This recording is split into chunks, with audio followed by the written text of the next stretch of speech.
2 of this 22RE engine swap at Yota1 Performance. We're going to do this a little bit different than we did the 3.4 liter motor swap. In the 3.4 swap, we stripped down the old motor, basically all the way down to the heads and block, and then we cleaned everything up, and then we swapped it over to the new motor.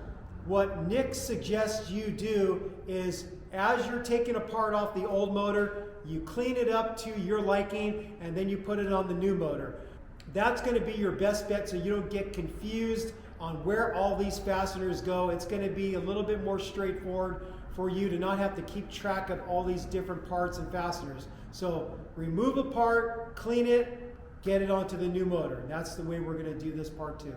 To save time, Nick and some of the guys that work for Nick, they prepped a lot of the parts that we're going to be taking off this motor. So instead of us having to spend time cleaning up a part off my old motor, they already have a part that's already been cleaned and painted and is perfect. So that's going to save us time.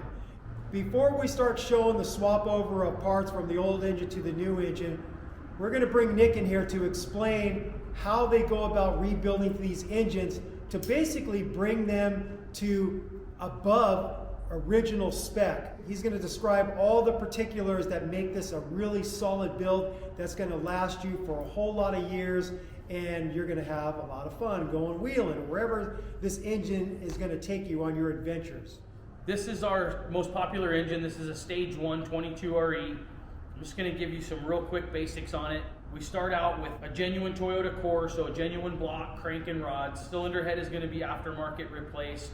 Rocker assembly, valve cover, rear seal housing are all going to be original cores, reconditioned. Blocks are stripped all the way to nothing. All oil and water galley plugs come out, freeze plugs come out. Everything is cleaned, checked for cracks, ran through the Magnaflux machine. When it comes time to machining it, we're going to bore and hone the cylinders. All these blocks are torque plate honed. They're surfaced with the timing cover installed. We check the RA finish in the cylinders to ensure no oil consumption and proper ring seating. Cylinder head's going to get a 7-angle valve job on the intake, 3-angle on the exhaust. Pistons are going to be replaced. They're going to be a MPR brand, Japanese piston. Bearings are King brand, best bearing you can put in the motor. Rings are Hastings chromoly.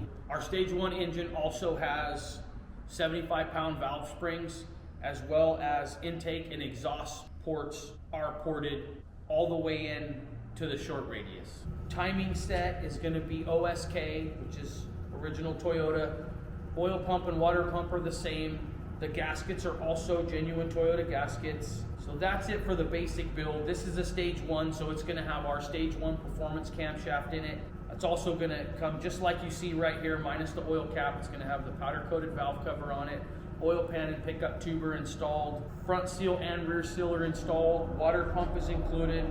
It's also going to come with all the gaskets needed to do the install, as well as the 5 quarts of break-in oil. Nick just explained how they go about building these engines.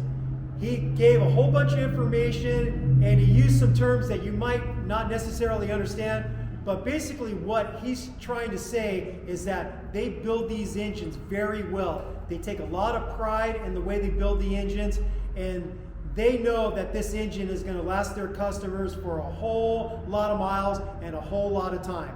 So now what we're going to do is build up this beautiful new motor from Yota1 Performance using some of the old parts and some of the new parts that they got ready for this job. Let's get going. Now that we have the engine out of the way, we're looking into the manual transmission bell housing, and you can see all this oil down here. It's not a ton, I've seen a lot worse, but there's definitely signs of a leak in there. We're gonna go ahead and replace the transmission input seal. So to do that, we're gonna have to remove the clutch release arm, which is that right there, and the release bearing, which is this piece here. They're gonna kind of come off together. The arm locks into the release bearing. If you're replacing the clutch kit, which you probably are, you're gonna deal with that anyway. But once we get that out of the way, we're gonna remove these 7 bolts in here. It's one there, another there, there's one there, another up high, and then there's a couple more back here that aren't real visible right now, but this is a W series transmission, so there's 7 total. We're gonna remove that, And then the transmission input seal is in that cast iron plate, and we'll be able to show you more about the seal on the bench. Another thing that you want to look at right now is the tip of the input shaft. That is right there. If it's ever lost a release or a pilot bearing, had the pilot bearing seize onto that shaft, that could be damaged. So it's a good idea to inspect that and take your new pilot bearing, maybe slide it on and off of that shaft, make sure everything seems to be in good condition. If not, you'll have to make a call on how to proceed. So now we're gonna do the front input seal of this because it's leaking a little bit. Here's how we're gonna do it. We have to drain the oil out of the transmission so it doesn't continue to seep out the bearing, and it'll let us reseal that front plate. First things we wanna do is make sure we can get the fill plug out, which is right here. We make sure we can get the fill plug out so we know we can get oil back in the transmission. And then the next thing we're gonna do is take out the drain plug. This is a 24 millimeter. Some have an Allen, but this one here is a 24 millimeter. And then the fill plug is a 17 millimeter. So here we go, we got the oil drain under it. Take the plug out of the way. All right, there goes the transmission oil. It looks really good. Take the fill plug out of the way so we give it a little more airflow. All right, there we go. Put the fill plug back in with the new genuine Toyota aluminum seal washer right there. We're gonna give that thing a little snug. We don't wanna go too much. That's good. So now that's gonna quit dripping. The transmission oil is out. So we can now move on to replacing the front seal, and we won't have a bunch of oil leaking out as we're trying to do that. We're gonna remove the clutch release arm and the pilot bearing. That's part of the repair to get to this front seal, but we're gonna replace the clutch kit, so we would have been doing this anyway. And to do that, we're gonna take out this rubber boot right here. It's real easy, you just pull it out of the way. It's gonna stay around the arm. And there's a ball back here and a little clip. So we're gonna pull that forward, and we're gonna take the release bearing out of the way. Now this is the old style release bearing that uses the retainer clips. And if you have one of these, which this is correct for this in 85, they use this style through, I believe, 88. We're not gonna go back with this style of bearing. We're gonna use the updated bearing, so we don't really need this, but if you're not updating the bearing, you'll need this, and you'll have to press this bearing off of this. Make sure you keep track of those things. Those clips are hard to get. And now we're just gonna pull the release arm off of the clip, and on the back side here, I'm gonna take the boot off of the arm. We'll save that. This one's actually in really good shape, so we'll reuse it. This is the arm, and this is the little fingers that holds it onto that ball. We'll clean that thing up and reuse the arm as well. You also want to look inside of here and make sure that the socket for this ball is not eaten up and that the ball itself is not eaten up. This one looks pretty good. These are available from Toyota if needed. So are these arms. We have them here also. You can usually tell if it's eaten through. You'll see signs of it starting to pop through here on the front side. This one also back here too, where the slave cylinder pushes, but this arm looks like it's in pretty good shape, so we're gonna reuse it. So now, real quick, we'll talk about the tip of this input shaft right here. Just clean that up, and you just wanna make sure that there's not like a divot from where a bearing had seized and galled this shaft here. This one, it looks like it's in excellent condition, so we don't need to do anything other than clean it up a little bit and put some grease on it when we're ready to go back together. So now we're gonna go after the front input seal of this W56 transmission, which is sitting right back here in this raised area around this shaft. That's where the seal is at, but we have to take out these 7 bolts here to gain access to that. What it does is it comes out of here because the seal seals it to the back side of the input shaft. So usually what happens, and this one looks like it is because there's a little bit of wet oil right there, it comes out of this tube in between the shaft and this housing. Oh, okay. But it is possible that it would be leaking around here. That's an oil seal as well. There's your main input bearing, and then the countershaft front bearing is back there. So that whole gasket is an oil seal. We'll take this thing out of here and see what we got going on in there. 7 12 millimeter bolts.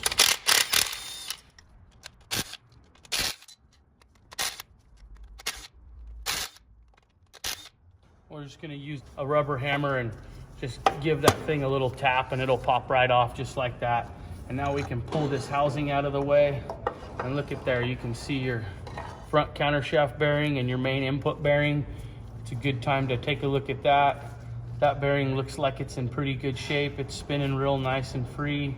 Common to find that bearing damaged. This one looks pretty good. If we hadn't drained the fluid out of the transmission, we would be having oil pouring out of these bearings right now and running down and preventing us from getting a good seal when we put that plate back on. So that's why we did that. So now we'll go over to the bench and we'll replace this seal. Now we're gonna remove the old seal, which is right here. You'll wanna note the orientation of the seal. It's easy to install this backwards. So you're actually looking at the back side of the seal because you're looking at the back side of the part. So I've seen a lot of guys get this seal backwards. Anyway, to remove this, I just put it on the bench about like that, and I use a heel bar or a seal puller and just get it hooked in back behind there. And that seal is gonna pull right out just like that. And see, that's the front side of the seal. Notice the difference? You can see the spring here. So when you're installing it, the spring should be visible from the back side. If you put it in like that, it's gonna leak. Now we got that out of the way. One more thing about this part. The release bearing slides right here. This is the old release bearing. That release fork grabs here, and this is what actually moves back and forth with clutch operation. So it's important that this have really good grease right here. And while you have this off, or even if you didn't, you really want to wipe that off, clean it up, and make sure that there's no galling or no issues on that thing. This shows a little bit of wear, but really for its age, we're not worried about that. This thing slides nice and free. It's not getting bound up, you know, it's not wobbling on there. So this is a good part. We're gonna clean this up now, put a new seal in it, put some silicone around here, and reinstall this back on that transmission.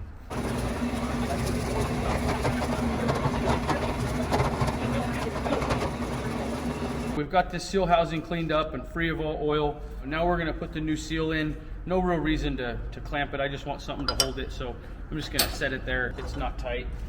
Here's the new seal, part number 90311-30115. This works on all W series transmissions, 2 and 4 wheel drive, as well as G series. Nothing but genuine seals. If you're not putting a factory Toyota seal in it, just, I guess, leave the old one in there.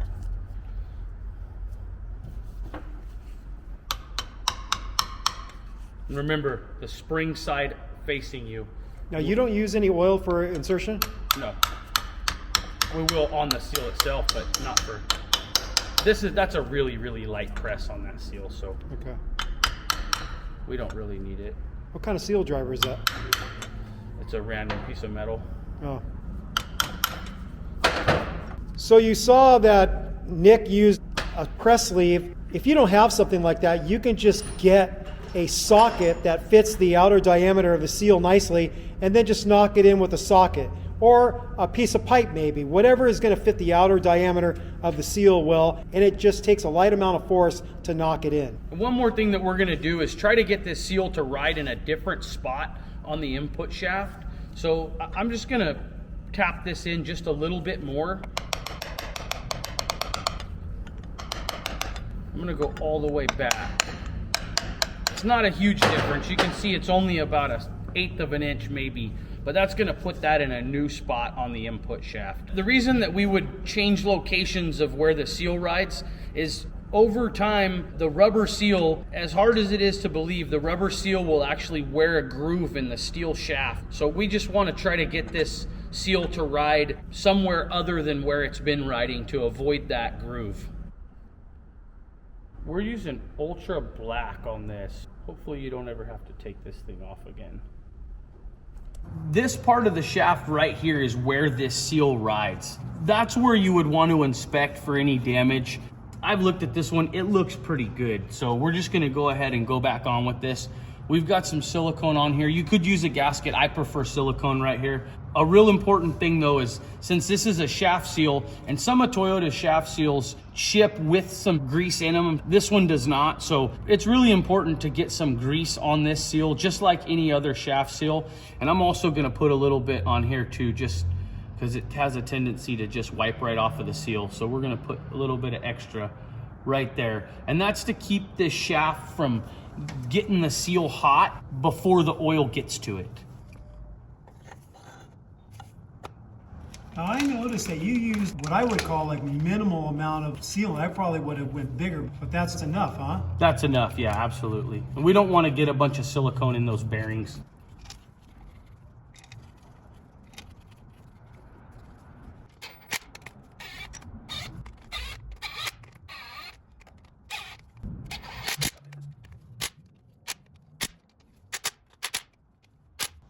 So these 7 bolts here, we're just gonna get them good and tight. I'm sure there's a torque value for it, but I'm not sure what it is. Hey, it sounds like you subscribe to that German spec too. Good and tight. Okay, Herr Guten Tight. Ugga-duggas. Yeah, it's 2 ugga-duggas from a 3/8 gun. That's the official torque spec. Okay, so we're gonna start on the front of the motor so we can get some of these parts cleaned up. We're gonna loosen the alternator, get the belt off first.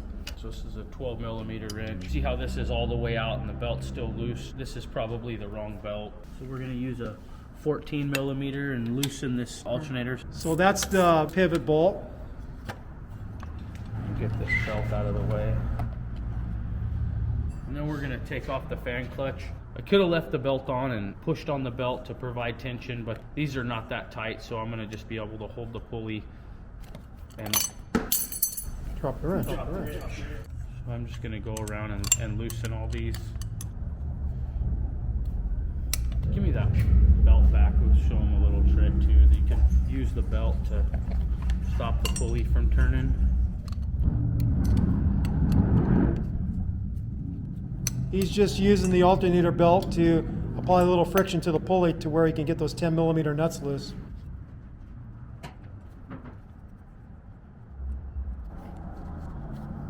This is a little stuck on there. There's a pin in the middle of that, but usually just a couple of taps will get it worked loose. Rubber hammer, of course. It's a good time to check the fan clutch. This one feels okay. And that pulley just came right off of the water pump. Now we're just going to get the alternator off all the way.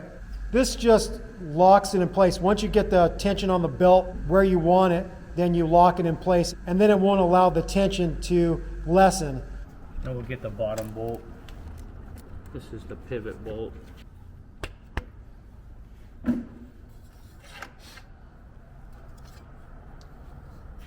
there it is, the alternator's off.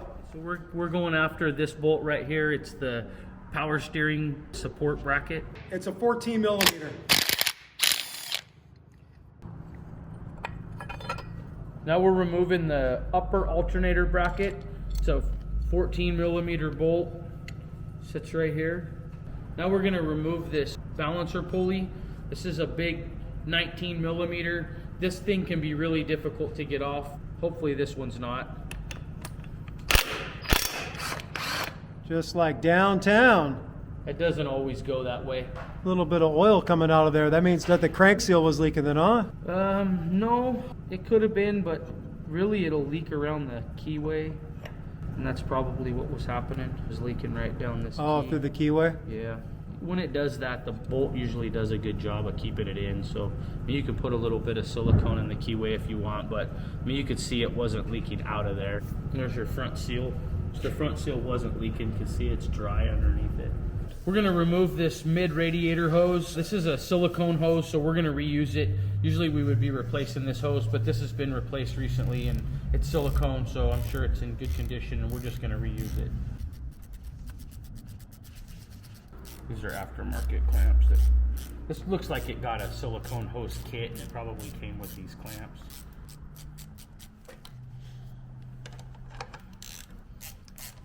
So as you can see, that mid hose attaches to the water pump and goes to the mid pipe, which leads to the lower radiator hose.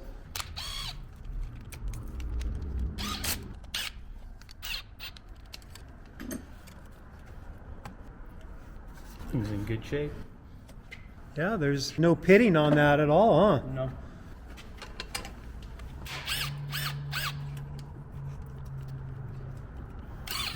Now we're gonna take off the lower alternator bracket and this mid pipe. Normally the motor mount would be installed right here, but when getting the motor out, we had to take that bracket out of the way because those trail gear mounts were being stubborn. So this is all that's left, is just a couple of bolts, but typically there's 4 bolts right here. You saw that come off in the last episode. The mid pipe shares a bolt hole with the engine mount bracket. And there's one other one that he's gonna have to remove right here, which is another 14mm bolt. We'll go ahead and take this lower alternator bracket out of the way too.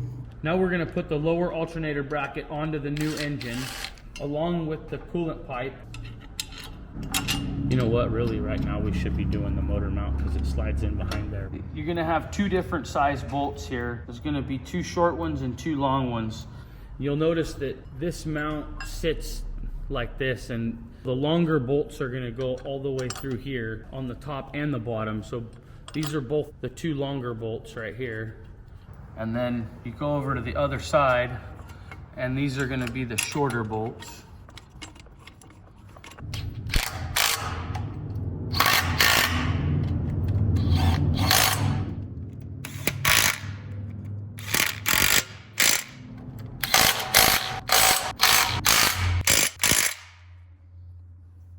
This small groove right here, this one's actually not that bad. I see them a lot worse than that, but nevertheless, there is a small groove there, and we don't want to risk a front seal leak. So what we're gonna do is, we've cleaned this up with a little bit of Scotch-Brite, just got it nice and clean, and we're gonna put this seal saver on here. This is a micro sleeve. There's the part number is a MS233. You can get those from us, or I'm sure many other places. Right way to install these, or the easy way, after you've cleaned this up, because they have a little bit of funky stuff in them, we're just gonna put a little bit of Loctite in there. He's using red Loctite, the thread lock, or the real strong stuff. I'm gonna put that on there and just use a little block of wood and just push that down, just get it started. And then I'm gonna flip it over and put it back on the block of wood and just push down using even pressure.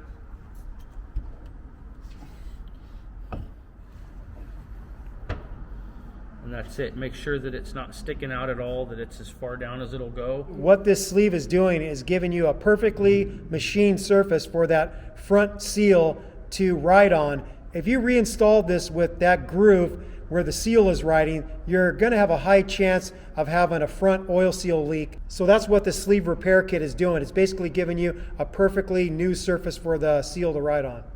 So this is the power steering pulley. This is the regular balancer pulley, and then this is the additional pulley that you'll have if you have power steering. So no real reason that you have to take this apart. We just did it just to clean and inspect and get a nice coat of paint on it. And now we're just gonna reinstall it. And you just push it back down on there, making sure the bolts line up. Start the 4 bolts by hand.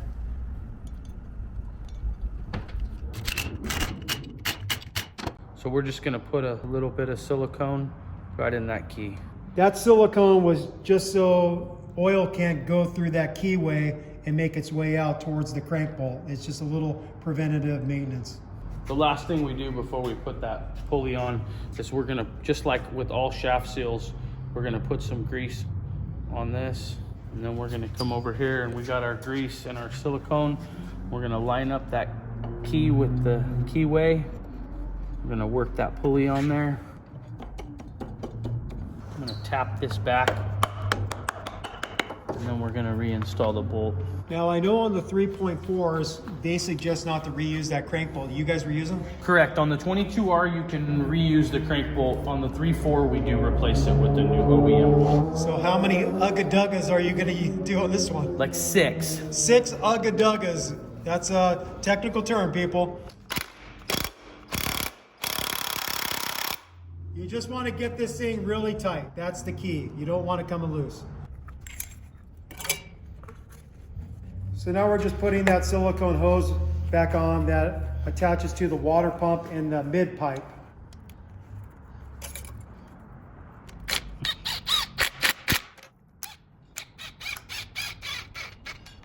We're gonna put the upper alternator bracket on now. This was the bracket that came off of Tim's motor. This is the old style without the extra leg. We're gonna not use this bracket. We're gonna use the more updated one. And When you get the long block from us, it's gonna have this upper timing cover bolt installed. So you're gonna have to remove that bolt. It's gonna be where this bracket bolts in.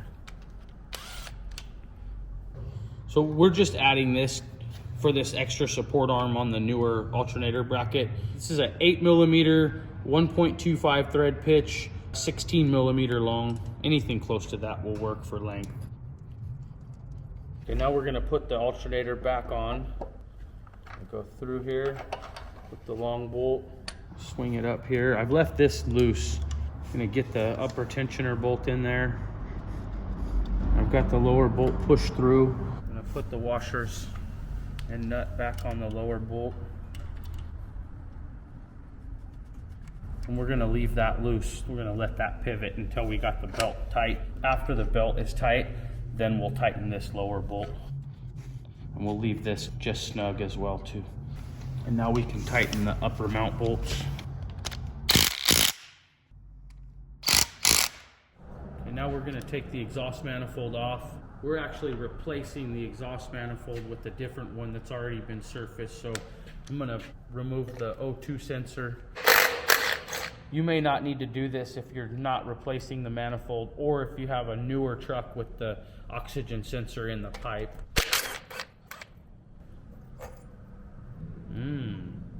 Looks good. These are all 14 mil nuts. You don't need to take these off unless you're gonna replace the gasket in here, or if you have air injection. This truck does not have air injection. The stud came out with it. That's common, huh? Very common.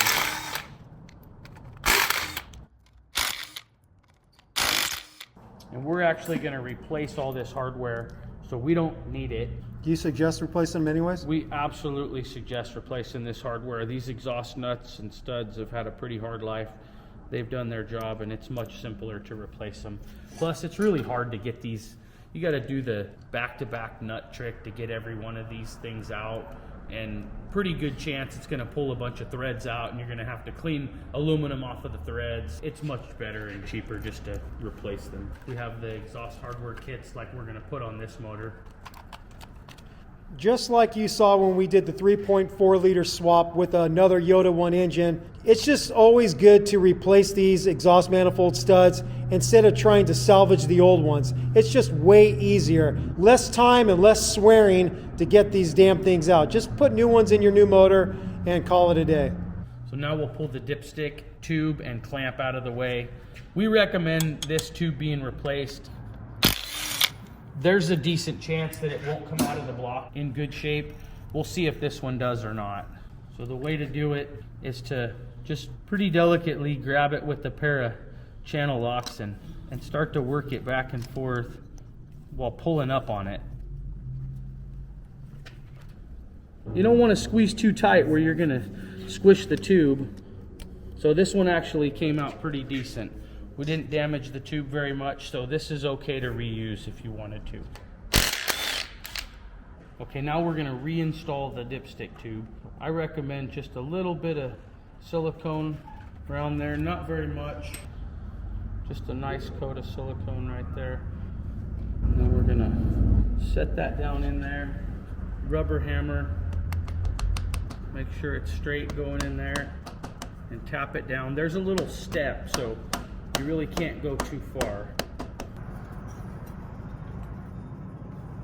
So if you have the updated upper alternator bracket, the dipstick tube clamp goes behind the bracket. So you'll want to get the dipstick tube in place first, and then get this bracket in place, and then get your 14mm bolt in.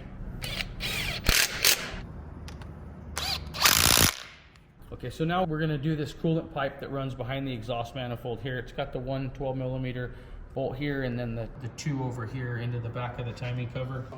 That's the timing cover. Oh, that's the timing cover? Yeah.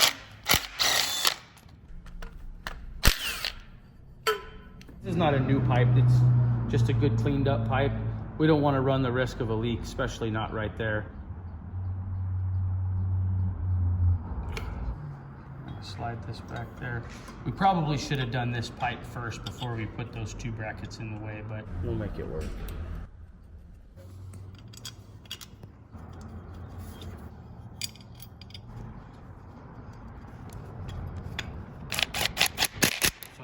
of torque on that. You're going into aluminum threads. Just tight enough. Okay, so you'll notice there's no studs in the bottom of this exhaust manifold. These just happen to be out from a previous install. That's great if they came out. It gives us an opportunity to replace them with new ones, but we definitely don't recommend trying to extract studs that did not come out on their own. Pretty good chance you're gonna gall the threads and put yourself in a way worse spot. If the threads look good, we recommend just go with it. Maybe clean them, run a thread chaser over them if you need to, whatever you gotta do to get them in good shape, but don't try to replace them if they don't wanna come out. We're gonna install 3 new genuine Toyota studs in here. What torques are those? These ones are an E8.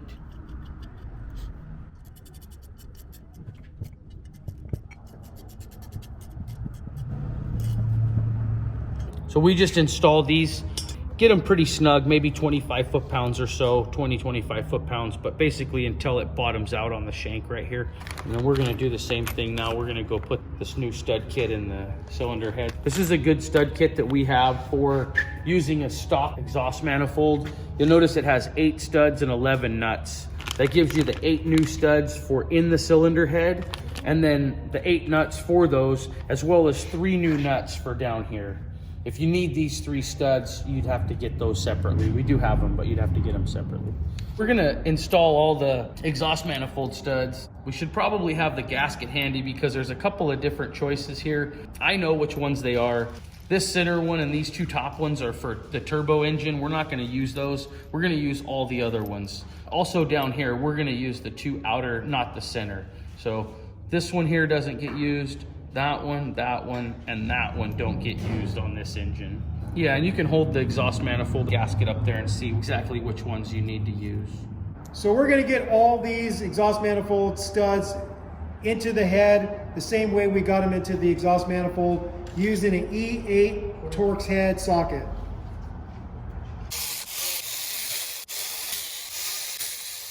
We've put the exhaust manifold gasket in place, just simply slipped it over the studs. We have 2 extra holes here. Those are for the EGR passageways, so we don't need to worry about those as long as they're visible. Now we're gonna put the manifold over the studs, and then we'll put the bottom row of nuts on. We don't wanna put the top ones on because we have some more gaskets and plates that go up there. These are the new OEM nuts. You'll notice how they're sort of crimped. They're not round, so it's like a soft lock. It's not gonna tear up the stud, and they're good for, 5 or 6 uses, hopefully. This is the air rail block plates, whether your engine's emissions deleted or just like this one, it didn't come with air injection. So these are gaskets. They're also provided in the kit, just like this one is as well. Those just go right over the top there, and there, and then that plate goes on.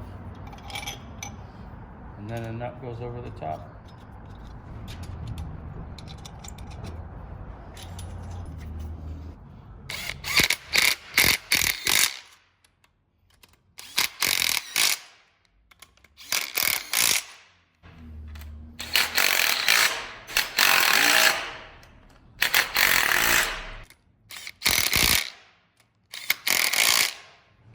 Okay, so this is Tim's old manifold. You can't really tell, but these things get really warped and distorted and can cause an exhaust leak. So we surfaced that one. I wish we had showed you, but we did. That was to prevent any exhaust leak. So we have a new head with the fresh surface, an old manifold, but it's freshly surfaced, and the new OEM gasket.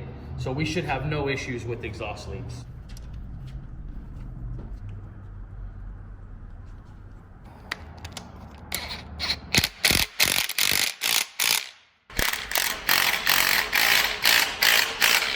Okay, we're gonna torque these 8 exhaust nuts to 33 foot-pounds, starting in the middle and working our way out.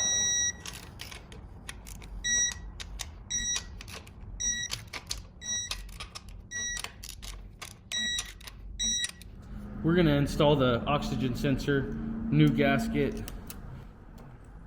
We're gonna use 2 new 8mm nuts. And even though we're replacing those nuts, they're just like all the rest of the hardware here at Yota1, where it's JIS and it still uses a 12mm tool. Okay, so we're gonna do the last couple things over here. One thing we wanted to note is this is the block drain on a 22R. They're usually plug solid. They don't work anyway. You'll notice on the new motor, we use just a solid plug. If you would like to take the time to pull your old one out and go through the motions to clean it up and get all the corrosion out of it, we don't change the thread size. You can simply remove that plug and go back with this old coolant drain if you'd like. So now we're gonna move on to the transmission support. This is the left-hand support. And just like that, you see how clean it got? It's Hollywood, baby.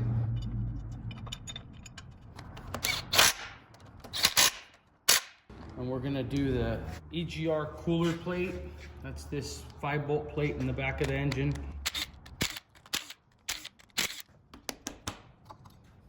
You wanna look at this, make sure this passage is clear. This is where the exhaust gas comes out of the cylinder head and it runs down this rail and then it goes through this plate and out and into the EGR. So if any of that system is plugged up, you'll have EGR issues. Now we're gonna go install the plate on the new motor. You're gonna have the new provided gasket.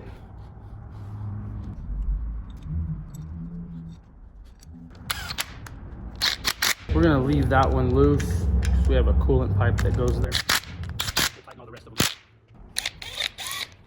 We're gonna swap over the ground wire and engine hook.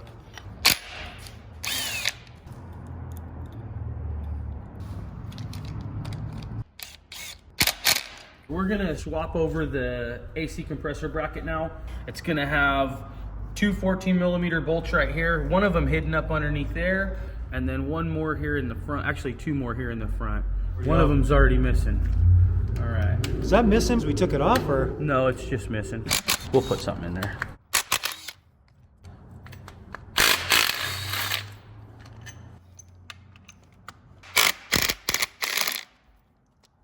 There's actually one more up here. Right here. One 12mm right there. Oh, and another one. I'm not looking straight at it, so.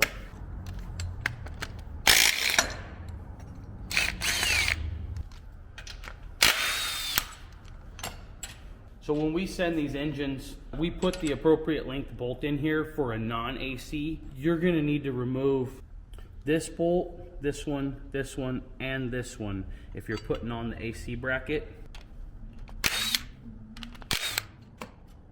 And none of that hardware is gonna be reused. It's gonna be all too short. So you can put it in your spare box. It's really nice hardware. You'll have to reuse your existing hardware.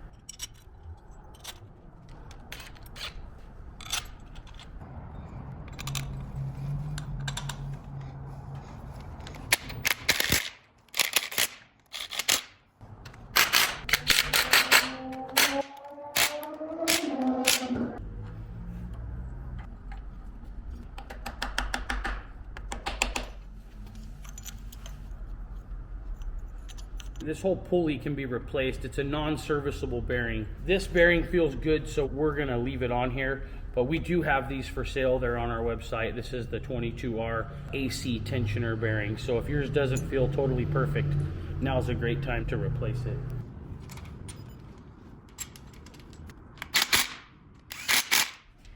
For the motor mount, there's supposed to be this support arm right here. Not all of them have it. If it doesn't have it, it's because somebody took it off, but there's a captured nut on the arm itself right here, and that's a 12mm bolt here. And then there's another 12mm bolt up into the bottom of the intake. You're gonna remove that, save that with the hardware, and then we're gonna take off the actual bracket itself. 4 14mm bolts, and there's a spacer right here. Don't lose that.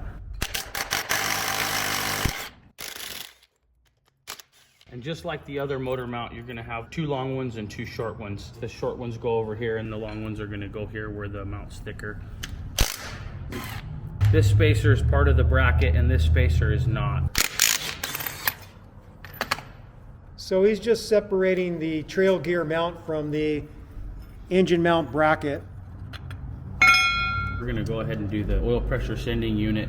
So this is the larger sending unit. Tim's recently replaced this with the genuine Toyota part. Good call. So this is for trucks that use a gauge. There's a sending unit that's much smaller for the trucks that don't have a gauge. All the early model trucks, I believe 92 and down, the wire connection is going to be just like this one, whether it's the large or the small sending unit.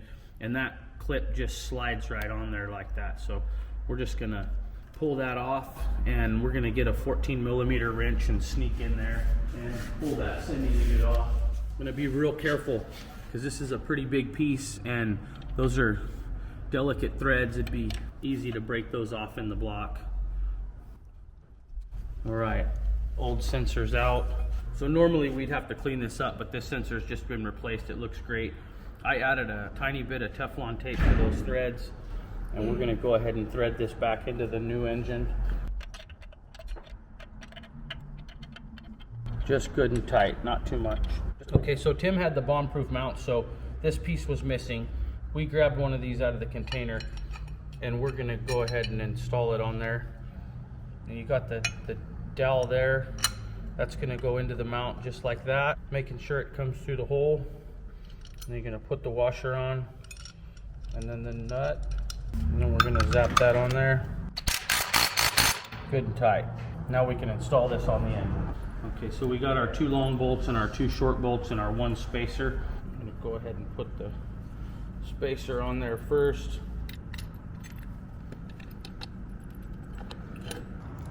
I'm gonna put the other long bolt in the front.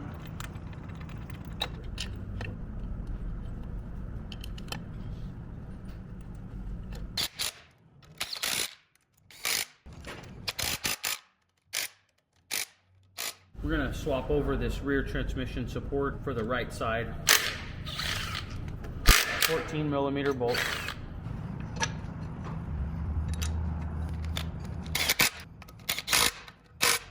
To speed this up and make this a way better install, we're using one of our reconditioned intake manifold sets. These things are surfaced everywhere. They're cleaned out 100%. They're as close to new as you can get.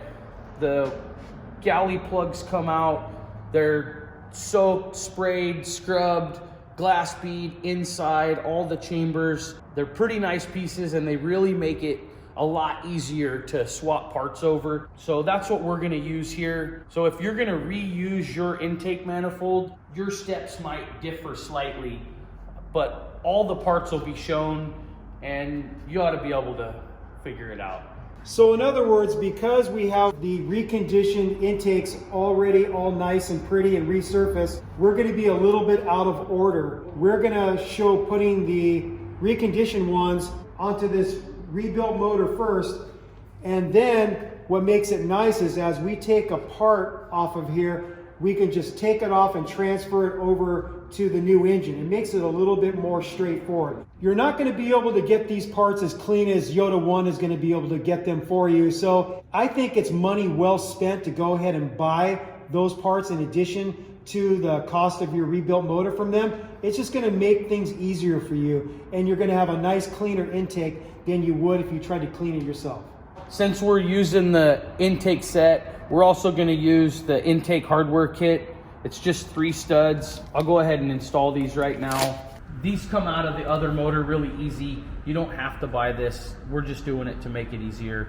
This is an early engine that uses the shorter air rail. So on this engine, the first stud goes here. There's 2 long ones and a short one. So the first long one goes in the front hole right behind the fuel pump block off. The other one goes right here, just to the right of the center coolant chamber. And then the short one, long threads out, goes at the very back. And then we're gonna use a stud installer to just snug those slightly. You can do the double nut trick if you like. Hold the boat. I just found out a new tool here. What the hell's a stud installer? Look at that. Has a couple of 3 little cams in there, and it just bites onto the stud. And it doesn't mess up the threads?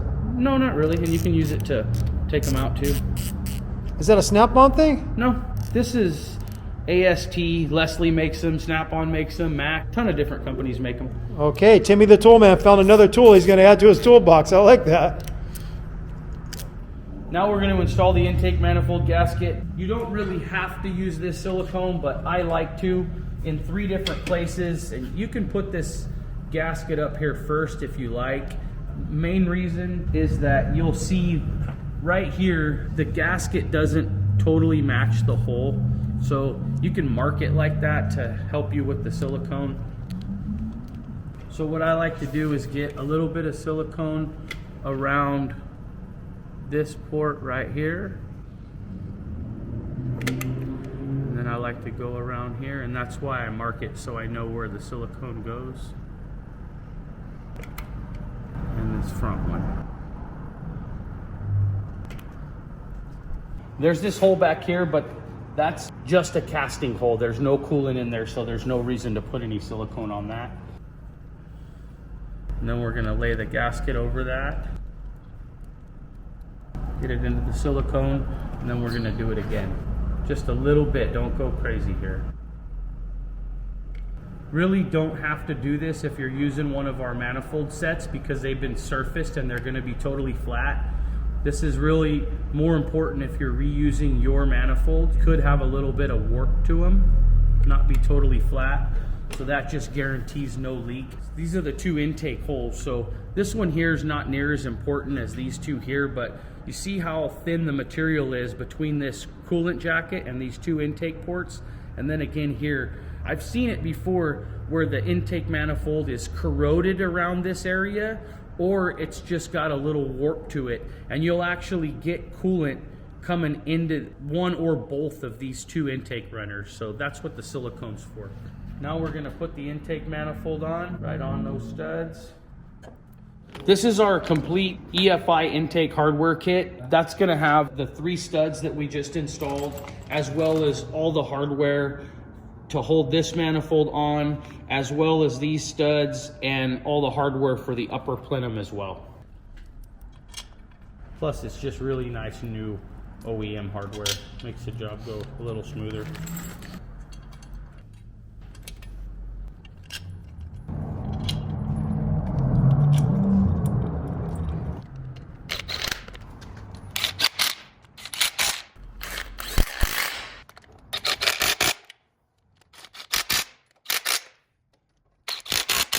Okay, one extra bolt that a lot of guys don't know about is this long Allen head bolt. It's a 6mm Allen, and it goes right here. This is the one that a lot of people forget. They get all this hardware out and can't get the manifold off. It's this one bolt right here. This bolt also is typically stripped. If it's not already stripped, it'll likely strip while you're taking it out. And it goes really close to the coolant, so a lot of times it's rusty and corroded. So we recommend replacing that. We do sell this bolt individually. It's just a few dollars. And just for looks and simplicity, we don't have to clean up that old plate. We're gonna do a cool Yota1 fuel pump block off plate that goes right here. If you're buying this kit separate, you can add the gasket, but if you're buying an engine, the engine will come with the gasket. Part number T120004. This adds 10 horsepower. It also adds like 4 miles per gallon. Nice new plate, new hardware. Yeah. Tim's already smiling. Okay, a great tip. This is great for surfacing your manifold, your exhaust manifold, lots of different stuff. You can do the back side of the throttle body, back of cylinder heads, anything that needs a good flat surface. This is a great tool for doing that. You can either hold the part and sand it, you can clamp the part and sand it. A lot of times I'll flip this upside down and put it in my vise, and I'll just surface the part right on it. These are available at most any auto body store. This is 80 grit paper. We use 80, 60, just depends on what you're doing. 80's good for aluminum, 60's good for the exhaust manifold. Great tool, pretty cheap. I believe it's called a longboard sander. It's a body work sanding tool. You get it at the auto bodies. Auto body store, okay. Here's the point when you're messing with this passenger side of the motor, you can see all these vacuum hoses, the same exact size, same exact color, and there's a high chance you're gonna get confused when you're rebuilding all this stuff over on the new motor. So again, I can't reiterate more highly that you got to do some type of system to where you're not going to get confused when you're putting it all back together. So you can use colored paint pens like Nick sometimes uses. You mark the hose and then you mark what it goes to. One thing to note though is that if you disconnect it and then say you're going to go take this throttle body and clean it, you might clean off your actual paint mark. So after you get all the marking with color, maybe snap a picture of what you just did with your phone or a camera, so then you could go back to it, because you're not going to most likely clean off your hoses, but you're probably going to clean up your throttle body. And then if you wipe off your mark, well, you've just canceled the good work you just did of marking everything. So just be really organized so you can get all these hoses back in their proper position and not be cursing later on and pulling your hair out trying to figure it out. Another couple things about that is if you do want to wipe the hoses off, like these are silicone hoses, we'll probably want to wipe them off. You may too, you may not. You can always just transfer them over and then take them off one by one, and then it won't matter so much if you lose your mark. Another thing too is to have a good vacuum diagram for this engine. They were originally on all the vehicles.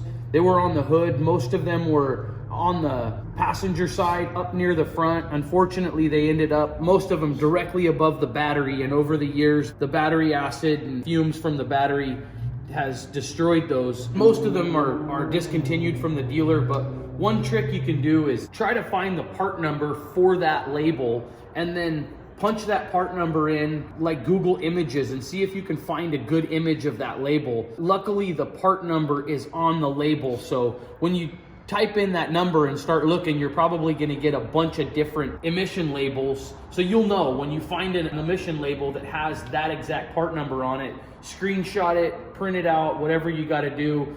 But it's a good idea to have that label. They're a little tricky to read, but if you spend enough time on it, you'll figure it out. The first thing is probably just to figure out what all the components are called. And from that point, you can pretty much follow the vacuum back and get things installed correctly. So we're gonna take off the whole upper plenum chunk and put it out of the way. We're gonna leave as many pieces on it as we can. So we're only gonna mark the vacuum that we have to disconnect to get it off. We don't need to disconnect this. We do need to disconnect these two, but luckily these are just straight. It's the last two ports and they just come straight over. So these are pretty easy to figure out. So we'll disconnect those right there. This can stay on here. These can stay on as well. We'll go ahead and mark those, I guess. You got to be careful with these vacuum switching valves. These are little plastic nipples and they really like to break. Some of these things are discontinued. If you break them, you're gonna have to go on the hunt for a new one. So again, Nick, what is this called? That's called a vacuum switching valve. You'll see it referred to online as a VSV. And what does it do? These are electronic devices that open and close and change when the vacuum is applied and where it goes. Okay, good to know. So one trick, if you absolutely have to, you can use the little red plastic straw off of a WD-40 can, and you can kind of make a strong back inside of here. Some of them are the right size where the hose just slides right in, and a little bit of super glue and a piece of that hose, and you can repair that. It doesn't make a great fix, but in a pinch it does work. So we just disconnected electrical connector to this vacuum switch. Now we're gonna pull these hoses off. This is the fresh air hose. And then this is the PCV hose. So this is the fresh air circuit through the motor. These hoses are in pretty good shape. Usually these hoses are not in this good a shape. They're usually hard as a rock, but see, these are still nice and pliable, so they don't need to be replaced. If yours are not like this, then definitely get some new ones. So this is going over to the fuel pressure regulator vacuum switching valve. And that hose is going to what? It's going to this little check valve fitting. Some of them have two, some of them have one. This has got three and one's capped. This one went around to the charcoal canister, I believe. Yep. So this is a check valve, but there's no difference between these three ports. They all go to the same place, so it doesn't really matter if that goes back on there or not. So sometimes you choose the wrong hole. you get in trouble. Okay, so we're gonna take the top of the EGR valve loose from the back of the plenum. So now we're gonna take the cold start injector banjo bolt out. This has got a line that goes down to the fuel rail. You wanna be real careful not to bend that line. If you do, it can become really hard to seal up. That's got that special washer on there too, right? Yeah, there's a little finger that sticks off the bottom of the cold start injector, and there's a loop on that, and that's to help you keep that washer in place during reassembly. And then there's a regular round washer on the front of this. We're gonna be replacing this with one of our fuel pressure gauge kits. You'll see it when we reinstall. So now we're gonna disconnect this electrical connector from the cold start injector, another one of those retainer clips. So you just gotta get in there with a pocket knife or a pick or whatever you can and get that thing loose. And then before you lose it, put that thing back in place. Now we're gonna undo the throttle position sensor connector. It's another one of these clip retainers. Just gonna get under it. We're gonna undo this hose that comes from the idle control valve up to the throttle body. And there's gonna be a couple of coolant hoses. There's one of them right here that comes from the back of the idle control valve up to the bottom of the throttle body. We'll be taking that off next. There it is. The next coolant hose that he's going for is right below the throttle position sensor. It's a little bit hard to get to, but we're gonna get it. A bent nose, needle nose pliers. Looks like it's gonna be the right tool for the job. They're a little long, but I never have that problem being a little long. There we go. that's loose enough. When we pull the plenum back, we'll be able to get access. Okay. So now we're going to remove the plenum. There's going to be a few other things that we have to get access to before we can completely remove it. Those 12s? Yeah, they're 12s. There's 6 of them. This is all your sensor grounds right here. So it's real important to clean up that surface where that attaches. And don't forget that ground. See, they didn't even clean the powder coat off underneath there. Yeah.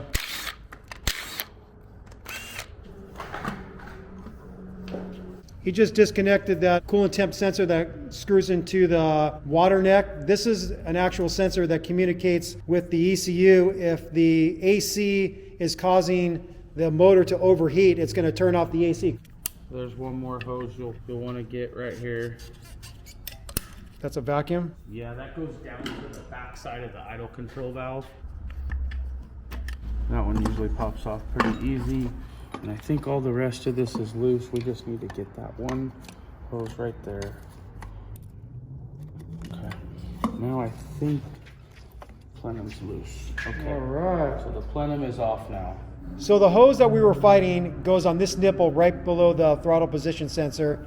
And here's the actual hose right here. You might find the same hose fights you.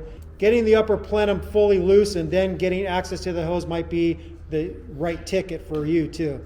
Okay, so now with the upper plenum out of the way, we can see. We haven't done anything. This is what you're gonna see when the upper plenum comes off. Couple of things here. It's really important to make note of exactly how the wire harness is laid in here. It has to go back in the same way. This is the main harness that comes in from the passenger side fender well. So note that it comes over and then it comes up, and your number 1 injector and your throttle position sensor and the 2 coolant temp sensors in the front of the motor come off right here. It 90s over, and then your injectors start coming off. The number 2 injector comes off, and then it comes over. None of this goes under the fuel rail. There's your number 3 and number 4 injector. They go over the top of the fuel rail, and then this is the transmission plugs, the oil pressure sender, the starter, another couple of wires, one for the back of the idle control valve. But this harness has to go right back in this same way. If it doesn't, you'll end up with 1 or more plugs that just won't reach. So make note of that, where that harness lays. And now we're gonna remove the harness so we can get access to the fuel rail and all the other components and start switching it over. Take Nick's advice and help yourself out and take some pictures. Take some pictures from the front of the motor, from the side, underneath.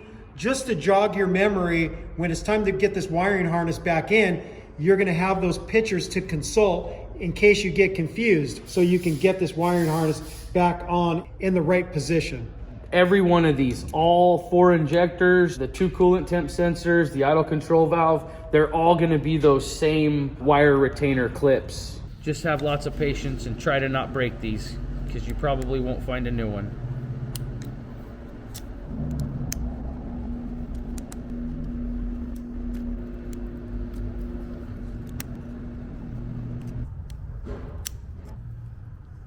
See how fragile these harnesses are?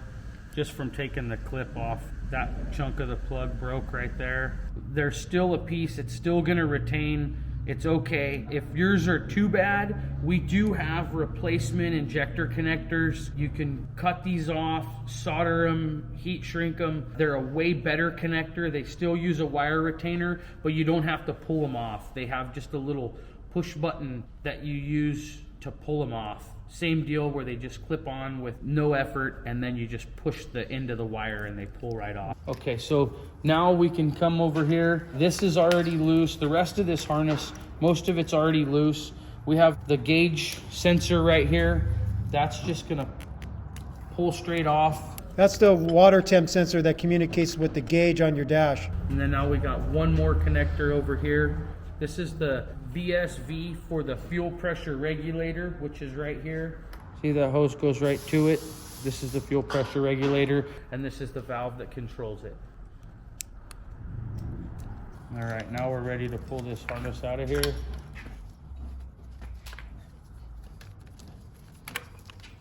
Now we got a couple more plugs under here.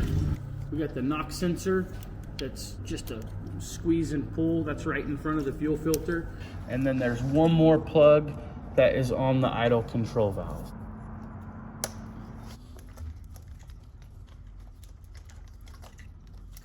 Now we can pull this harness and lay it to the side.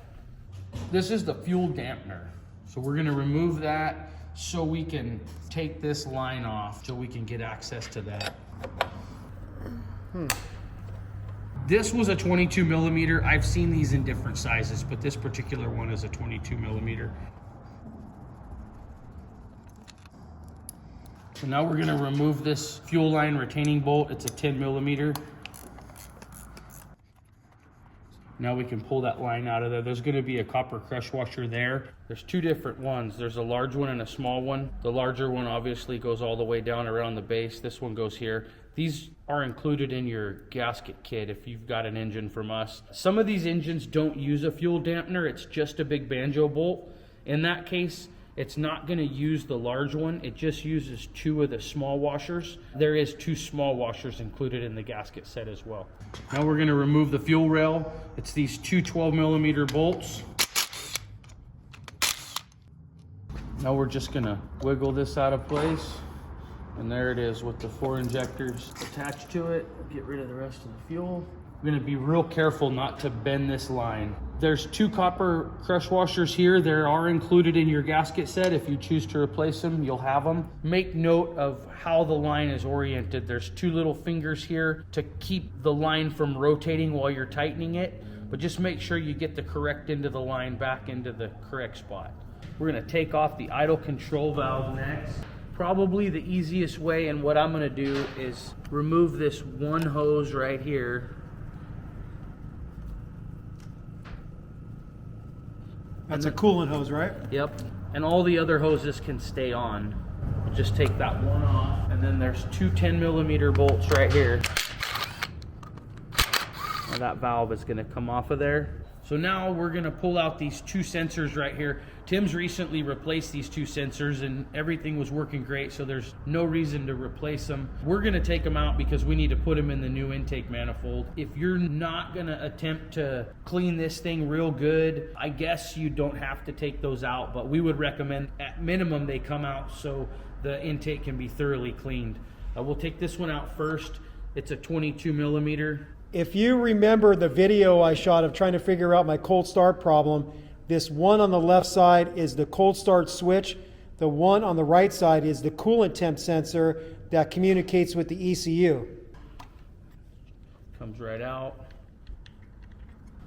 Now we'll do this one. This is a 19 millimeter. Same deal, really easy. Make sure you get the copper washer with it. So these two washers are not included in the gasket set. They probably will be at some point, but currently they are not in the gasket set. They're included with the switches if you choose to buy those. So let's go ahead and install these over there while we have them. We're gonna reuse those copper washers. They look like they were in good shape. They haven't been on there for very long.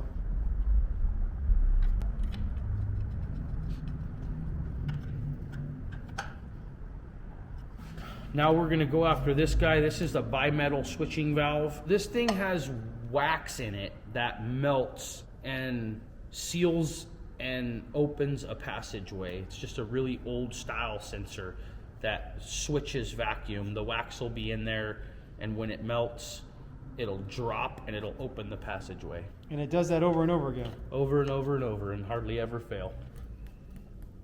They come right off of this lower rail, and they simply go on one on top of another, just like top that. to top, bottom to bottom. Yep, Okay. I don't think we need to mark them. These are some more of these little plastic nipples that really like to break off. We have these in stock if you need them, but they're a little expensive. We know people like to tweak nipples, but these are kind of ones you want to be gentle with. This is a plug that we supply with our intake. Some of the engines don't use this bimetal switching valve. This one does, so we're gonna take this plug out. It's an 8 millimeter socket, and you can simply remove it. So I put a little bit of Teflon tape on that. That does go into a coolant chamber, so we wanna have it sealed up good. So we're gonna remove the EGR valve and this rail. We're gonna remove this whole assembly right here. 12 millimeters.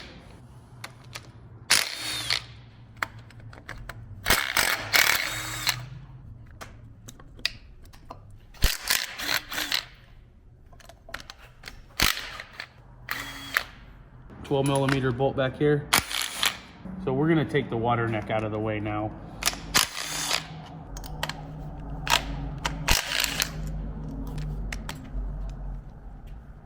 Now we're gonna take this whole assembly off. We're gonna go over here.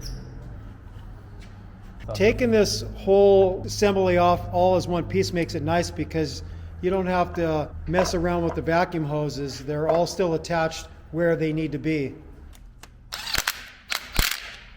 Here's one way to test this module. Get that cap off of there. Oh wow. Dirty, huh? Oh wow. No good? No good, boss. How did I pass smog? I don't know, but that thing's no good. Well, yeah, there's the spot of death if you look on the bottom, but this thing's destroyed. Really? Yeah, usually if there's one little black dot right there, it means this is no good. Oh, mine's like black as night. We're gonna go ahead and say that this is no good. Okay. But we'll put it back on. So what do they call that thing? That is the EGR modulator. So now we're gonna clean the EGR valve because this port right here is probably gonna be plugged.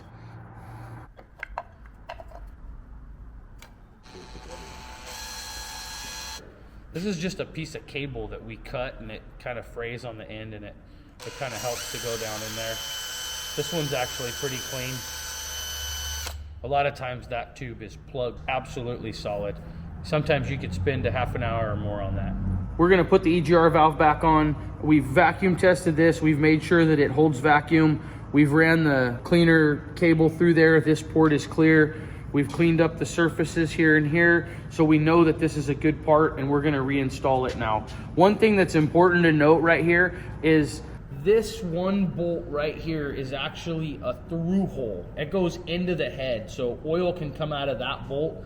That's why we have a little bit of silicone on the threads of that particular bolt right there. So we're gonna go ahead and install that now.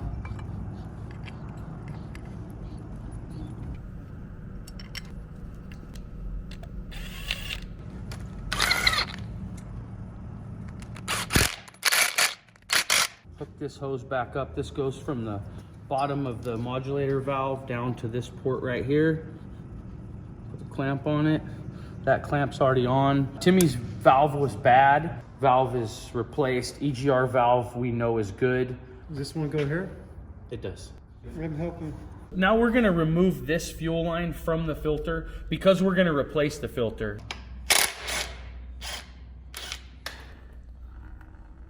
So there's a couple of crush washers that are gonna fall out of there. They are included in the gasket set. They're all four the same size. There's 2 in the back of the filter, 2 in the front. It's important to note this filter actually flows backwards than what you would think. The fuel feeds into the front and it flows out the back and up and around. So now that we have that out and the line's off, we'll take the filter off. And that bracket is just part of the filter? Yeah, that's part of the filter. This is not. So I'm removing the oil filter so I can gain access to these 2 bolts right here. These are the 2 bolts that hold this metal coolant pipe that goes around to the other side of the motor. 10 millimeter.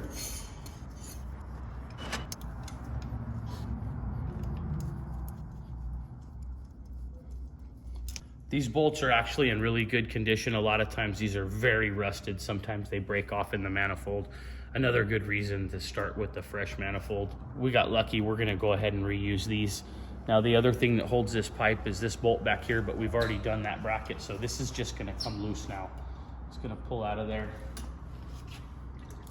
There's the totally wrong O-ring in there. It's all right, we're gonna replace that.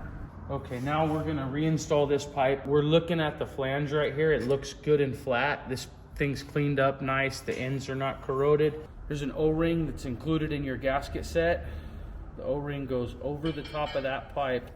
So we probably don't need to put silicone on this because this hole is in good condition. This has been surfaced flat. This is nice and clean. There's no corrosion. We know that the flange is flat. A lot of times that's not the case. So we're gonna go ahead and back that up with a little bit of silicone anyway. That is a really, really bad spot for a leak. Not a ton, just a little bit. And then there's a bolt right here that retains it. We have that out of that EGR cooler plate. We're gonna put the pipe up in there. Put the bolts back in. If the bolts are rusty and don't look like they're in good condition, I'd highly recommend replacing them. So what do you call that up? There's like a coolant crossover pipe, is that what it is? Yeah, it's just a coolant pipe under intake. The early EFI trucks and the carbureted trucks, some of them use the same pipe too. Before '89, they were galvanized steel and it didn't work out very good. They would really rust, corrode. So we have those pipes available in our showroom and online if you want to replace them.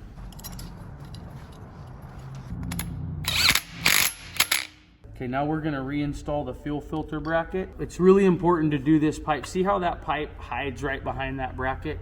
It's just another sneaky thing on these motors. You can't get this pipe off with this bracket on, so we'll reinstall the bracket.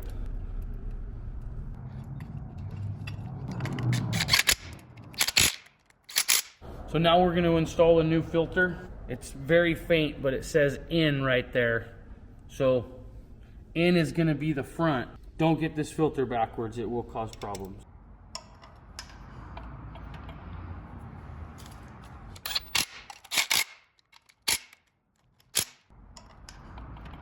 There's 4 new copper crush washers included with the fuel filter. There's also 4 in your gasket set if you're not getting a fuel filter. So you see what he's doing. He's putting a washer on both sides of that fitting. So that's the way you need to do it. Okay, now we're gonna do the knock sensor. It's a 24 millimeter. Simply loosen it and bring it over to the new engine and install it. We're gonna disconnect this here. What is it again you're doing? This is just this coolant tube here. We're gonna disconnect it from this manifold. Go ahead and undo the pipe. These are the 2 12 millimeter bolts. Comes through from the front.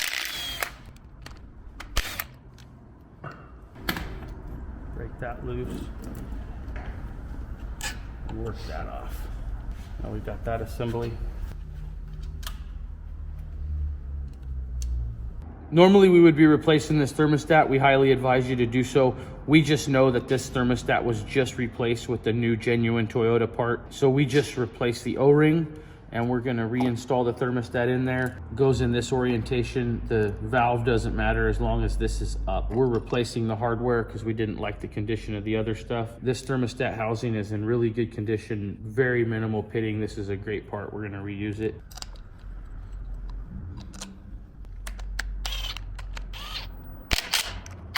Now we're gonna remove this coolant temp sensor and replace it in the new engine. This is another part we may replace when we were doing an engine swap, but like a lot of Tim's other sensors, this is recently replaced with the new genuine Toyota part, so we're gonna reuse it. And we had no temp gauge issues. The gauge was working perfectly. Okay, so here we're gonna reinstall this sensor. Now, there's no sealant required on this. There's no copper crush washer for this. There's a few sensors on this motor that are like that. They actually seal down here on this shoulder. So as long as this is in good condition and the intake is in good condition as well, you just simply install that and tighten it up. Just good and tight. We're gonna take this bolt out. This was the engine ground we had just loosely threaded in the block, and we're just gonna transfer it back over here up into this front corner so we keep track of it. No need to tighten it. That's where our ground goes when we install the engine. Now we're gonna move these two vacuum switch valves over to the new engine. Both have a 12mm bolt that holds them in. We'll just thread that guy in there. Tighten that down. Come over and grab this one. Same deal, we'll tighten that one down. It goes in the second hole back. You're gonna have the spark plug wire retaining clips are gonna go here.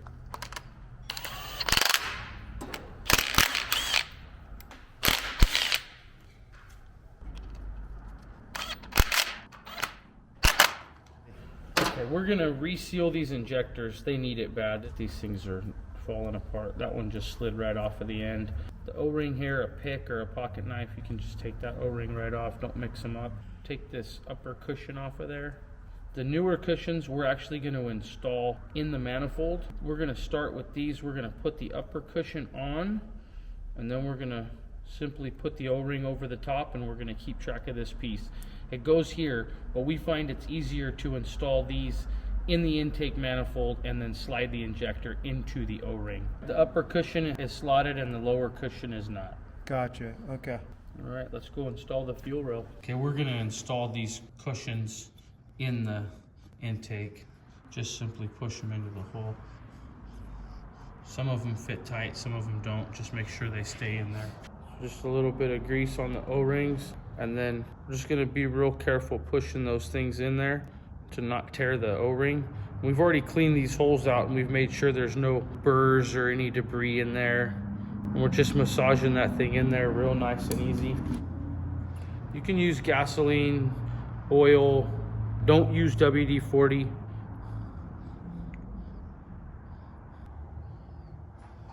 And not very much, it's just a real light film of grease on there, just to get it to slide in there real nice and easy.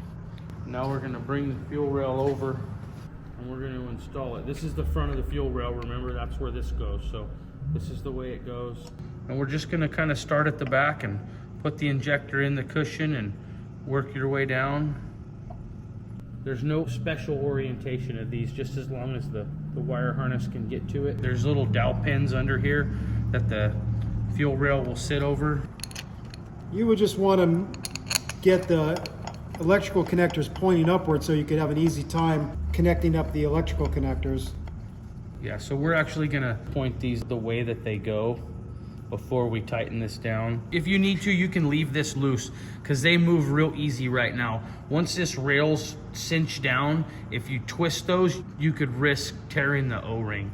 Now we're gonna reinstall the fuel dampener. It goes right up through here. This has got the two different O-rings included in your gasket set. Larger one goes on first. This one's gonna go on the top. So we're gonna go through the fuel line, put the smaller washer on, and then thread that assembly up in there. I'm gonna use the 22mm wrench. This is there to keep the line from moving, but since we have to put a bolt in there, I like to hold that line over while I snug that down.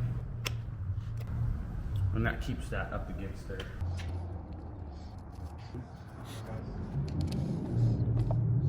So now we're going to reinstall the fuel line onto the fuel rail. We've replaced these 2 copper crush washers, one on either side of the banjo fitting. It goes right in there just like that. It's a 12mm wrench. We replaced the fuel rail because we wanted to make sure that one was already cleaned up, nice and ready to go. You likely will not be replacing the fuel rail. In doing that, we probably should have had the fuel pressure regulator at least installed onto the new rail before we put the EGR valve on, because these interfered. So we took this off. We're going to install the fuel pressure regulator, and we'll reinstall the EGR tube after. This is a weird deal. This is like a jam nut. So the threads are hooked to the fuel pressure regulator, so it threads in, and then this is a jam nut here to seal it. And this is the orientation it needs to point. This fitting pointing down and back. Okay, we're just gonna leave that loose and leave it back and bring it up to the plenum. Now we're going to install the wire harness. We have it held up the way it goes. So we're going to take all of this stuff right here and we're going to drop it down through the center of the intake. All that goes down below, and that's how that harness is going to lay in there. We can simply start plugging all this stuff back in.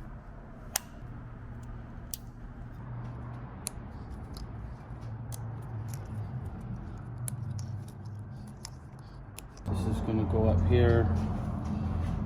We've got our 2 temperature sensors hooked up front. This is for the throttle position sensor. And our number 1 injector harness is right here. Number 2 and 3 and 4. Pretty easy. They're all the right length, and if you haven't moved the harness around much, everything's going to be right where it wants to be. We're just reinstalling the fuel return line onto the fuel pressure regulator. Going to use some 90-degree needle nose, get that clamp. This will end up over here secured onto the intake. For now, we'll just let it hang there. Okay, this is a coolant pipe behind the timing cover. It's gonna sit right here. Bolts go in from the front, 2 12mm bolts.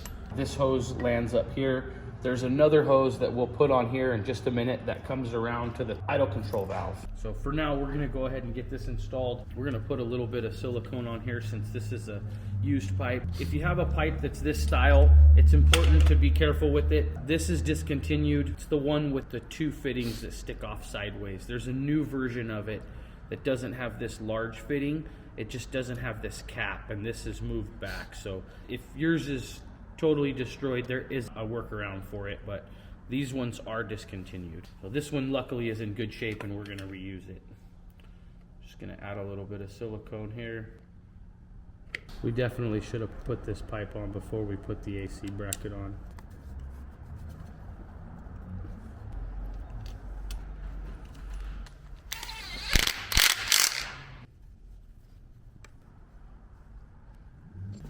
So we should have put this pipe on first before we put the AC bracket on, but we'll get it in here, it's okay. All right, so now we're installing the idle air control valve. It's these 2 10mm bolts right here in the front.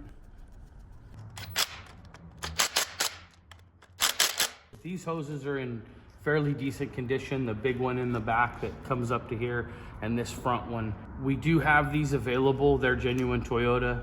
Now we're gonna slide this coolant hose onto this pipe. We're gonna put a little bit of grease on here just to make this hose go on a little easier.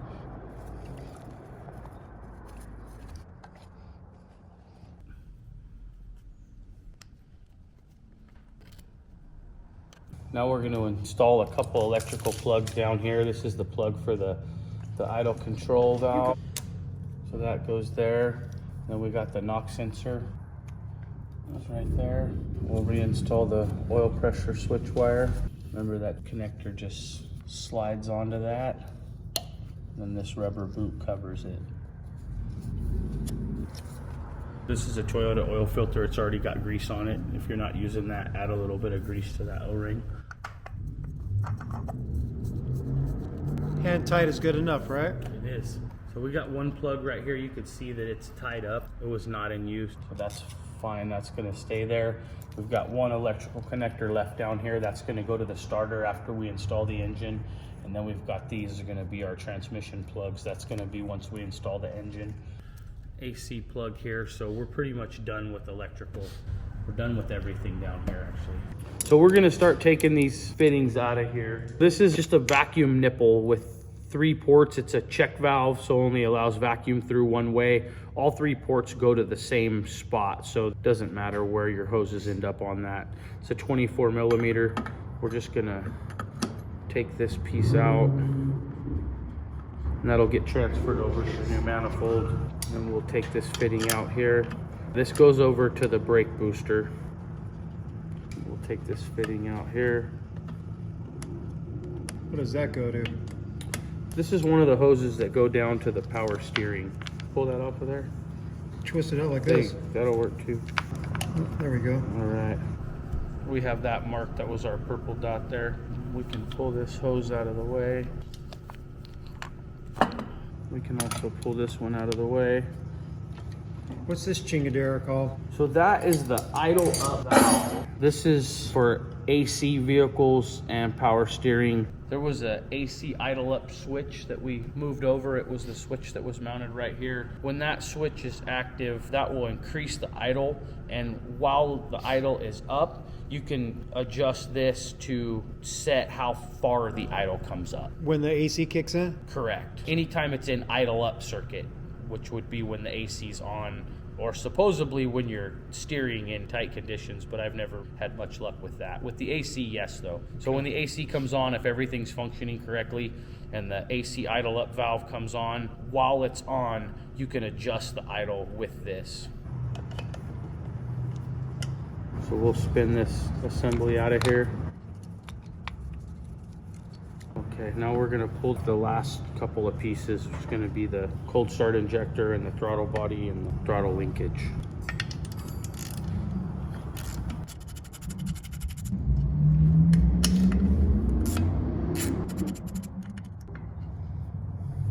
We can take this linkage off of here so we can deal with these separately. Just peel this clip back. That'll pop off of there.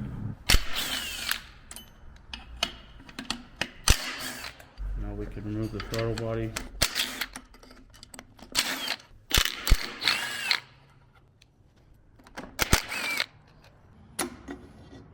Throttle body will come off.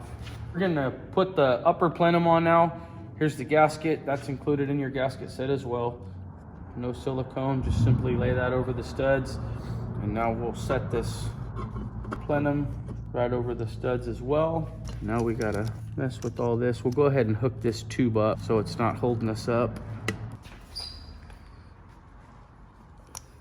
So this is one of the coolant bypass hoses that connects up to a nipple right near the upper water neck, and then it's going to go to the throttle body. We just connected the temperature sensor that communicates with the gauge on the dash cluster. We're going to install the cold start injector. It's got a gasket that just goes on there. It's going to go right in this hole. Plug's going to face up. 2 10mm bolts.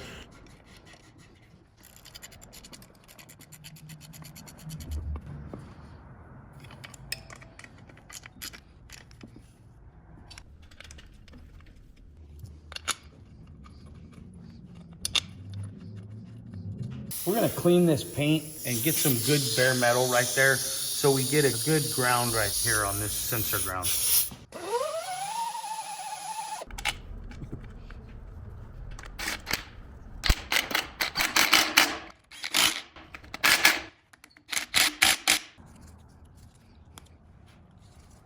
He put Teflon tape on all these fittings to get a nice leak-proof seal, so no vacuum leaks will happen.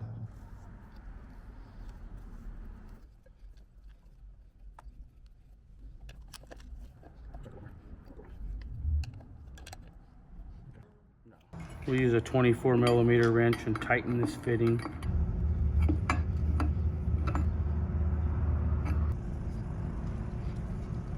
So we're going to install the new PCV valve, just a little bit of grease to help it get into that grommet better.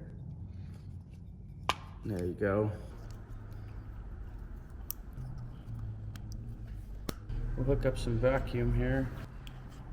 Hey, look. Hey, Yellow our to paint yellow. marks are still there.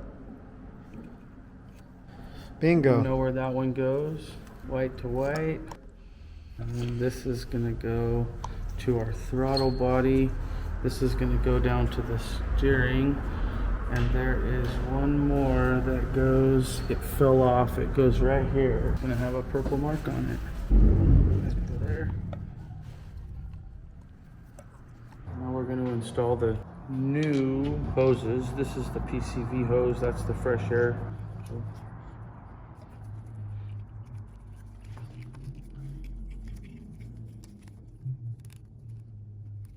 Beautiful.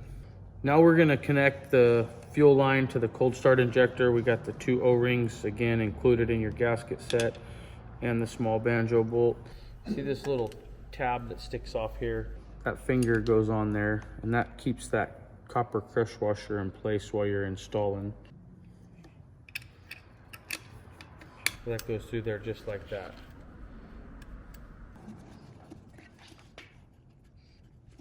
You want to be real easy on these threads. The threads inside the cold start injector tend to strip pretty easy, so don't over tighten it.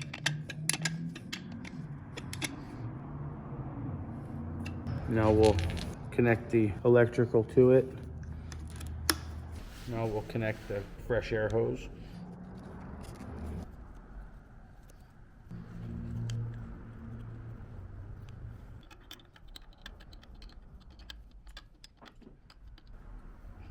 Now we'll put this last fitting in here. Slide this guy back in there. Now we're gonna install this stud, the throttle body.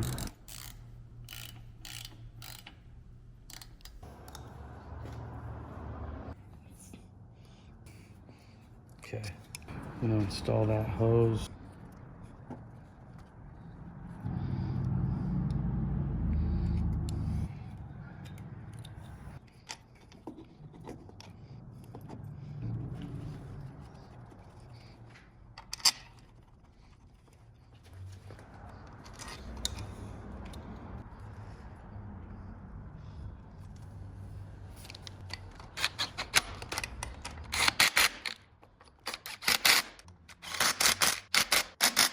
Now we're gonna slide this hose up underneath here. This is the last throttle body coolant hose.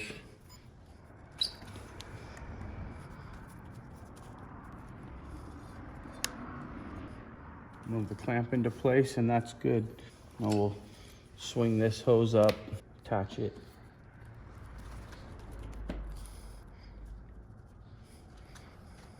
And now we'll install the throttle position sensor plug. Got some vacuum lines right here. Remember, these just go straight forward, across. just like that. Yeah, this one comes around to here, and our purple marks that line up there. Now we'll install the throttle linkage. 2 12mm bolts.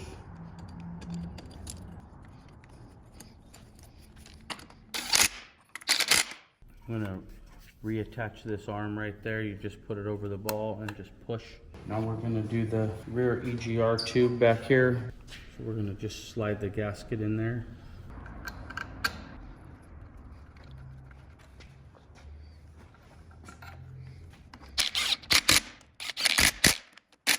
Okay, now we're gonna install this intake support arm. Goes from the motor mount up to the bottom of the intake manifold. There's a captured nut right here. Goes through this hole on the engine mount. And then up into this hole on the bottom of the intake.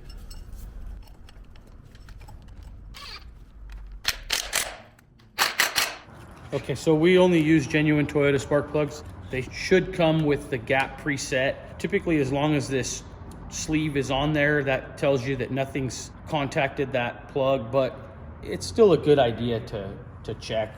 We just use one of these small gap checkers. The gap is 31 thousandths, so we just bring it around and yep, it's right at 31 thousandths. So we're gonna call that good. We do recommend just a tiny amount of anti-seize on the threads just a little tiny bit, and that's copper anti-seize, but aluminum's fine too. And then we'll install that plug in there. Try to not get the anti-seize everywhere.